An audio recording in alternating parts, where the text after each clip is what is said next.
Many coral species extend specialized filaments from their gut, called mesenterial filaments, and push them outside the body to digest competing coral tissue on contact.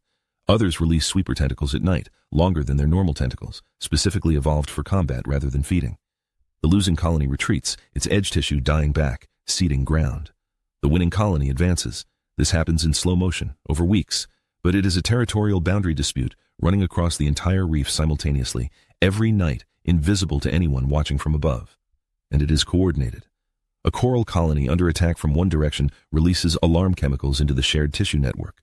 The entire colony stiffens its boundary response, deploying more sweeper tentacles, thickening its mucus layer, reallocating energy toward defense.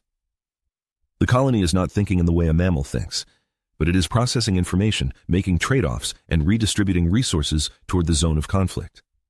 If that happened inside a skull, we would call it a response to pain. Now consider the reef's relationship to the fish that live on it. This is where the brain analogy becomes almost uncomfortable. A healthy coral reef actively recruits the fish it needs. Coral larvae, the tiny free-floating juvenile corals that drift in open ocean before settling, do not land randomly. They navigate. Research published in the early 2000s showed that coral larvae use both sound and chemistry to identify and target healthy reefs from hundreds of meters away. They are drawn toward the acoustic signature of a reef full of snapping shrimp and calling fish, and repelled by the chemical signature of a reef dominated by algae.